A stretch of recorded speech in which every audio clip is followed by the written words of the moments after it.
बिस्मिल्लाहिर्रहमानिर्रहीम। अस्सलाम वालेकुम। कुकिंग में तैनियत में आपको वेलकम कहती हूँ। फ्रेंड्स, आज मैं आपको खुश्क धनिया घर पर तैयार करने का तरीका बताती हूँ। इस तरीके से आप भी अपनी धनिया को तैयार करें और उसको काफ़ी टाइम तक आप महफूज करके रख सकते हैं। बहुत ही ज़्यादा खुशबूदार और बहुत ही अच्छी धनिया साफ़ सुथरी घर की बनी हुई तैयार हो सकती हैं। उसका तरीका ये है कि सबसे पहले आप धनिया को अच्छे तरीके से साफ़ सुथरा करके इसकी मट्टी निकाल के तो इसको रख दें। कोशिश करें कि बाज़ार से भी जो धनिया लाएं तो वो साफ़ हो। ये देखें, मैंने इसको साफ़ सुथरा कर लिया है। देखें, देखने में भी इसके साफ़ और चमकते हुए दाने नज़र आ रहे हैं।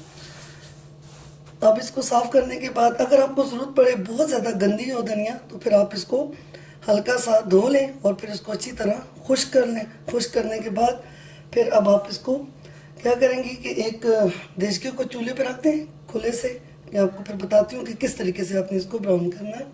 तो ये मैंने देचका रख दिया। अब इसमें धनिया आप डाल दें, बिल्कुल खुश्क देचका हो।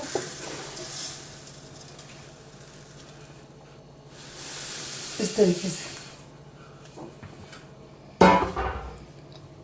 इसको आंच थोड़ी तेज रखें।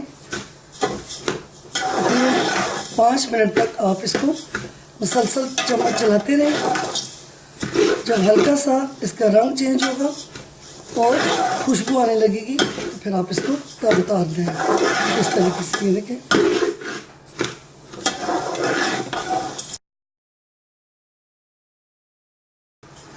तीन मिनट हो चुके हैं। इसको इस तरह ही मुसलसल चम्मच चलाते हुए हल्की हल्की खुशबू आनी शुरू हो चुकी है। बस मज़ीद 2 से 3 मिनट मैं उसको इसी तरह ही खुश्क देचके में फ्राई करूँगी। फिर इसको हम ठंडा करके ग्राइंड कर देंगे। ग्राइंड करने के बाद जब ज़रा ये अच्छी तरह ठंडा हो जाए तो फिर किसी जार में या किसी बंद बोतल में हम इसको बंद कर देंगे। तो ये काफ़ी अर्से तक हमारे पास महफूज रह सकती हैं। बाज़ार के मुकाबले में सस्ती भी पड़ेंगी और हमें तसल्ली भी होगी कि बिल्कुल साफ़ सुथरी और अच्छी किस्म की धनिया हमारे पास है।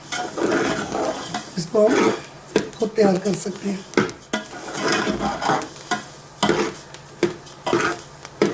इस तरीके से बस ये देखिए, अब इसकी आवाज़ आनी शुरू हो गई है। इसके दाने बुनने लग चुके हैं। बिल्कुल हल्का सा गोल्डन सा इनका कलर हो जाए फिर मैं आपको बताती हूँ। मुसलसल चम्मच चलाना है आपने। तो ये देखिए, हमने धनिया जो है तकरीबन 5 मिनट तक तेज़ आंच पर इनको भूना है। ये अब इसके दाने देखें ब्राउन हो चुके हैं हल्की हल्की और खुशबू आ रही है। इसकी ये टिप है कि आप धनिया को 5 मिनट तक इस तरह खुश्क किसी बर्तन में भून लें तो वो धनिया का जो कच्चापन होता है, कच्ची पानी की महक होती है, वो ख़त्म हो जाती है और फिर खाने में जो इसकी खुशबू है वो बहुत ज़्यादा अच्छी आती है। अब हम इसको इस तरह ग्राइंड कर लेते हैं।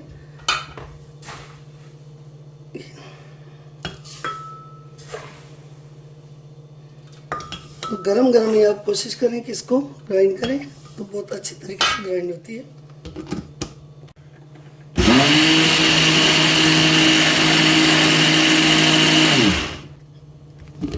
ये देखें, धुआं उठ रहा है इसमें से। हमने इसको गरम गरम ग्राइंड किया। आपको अगर बहुत बारीक चाहिए तो आप इसको छान लें, फिर दोबारा से कर लें। लेकिन ये देखें इस तरीके से, ये आप देखें कितना खूबसूरत इसका कलर है और बहुत ही प्यारी खुशबू आ रही है। जब आप इसको खाने में इस्तेमाल करेंगे तो आपको एक मुनफरिद किस्म की खुशबू जो है धनिया की इसमें से आएगी। ये देखिए, इस तरीके से हम फिर सारी धनिया को ग्राइंड कर लेते हैं। जी फ्रेंड्स, ये देखिए धनिया हमारी ग्राइंड हो चुकी है। दरदरा हमने इनको कर लिया है। अगर आपको ज़्यादा बारीक चाहिए तो एक दफ़ा आप फिर से ग्राइंड कर लें तो बिल्कुल बारीक हो जाएंगी। जैसे इस तरह भी ये बहुत मज़े की होती हैं।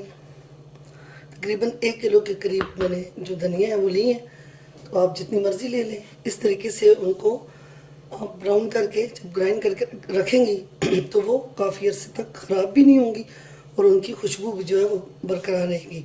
सिर्फ उसको किसी आपने बंद डब्बे या बंद जार में रखना है।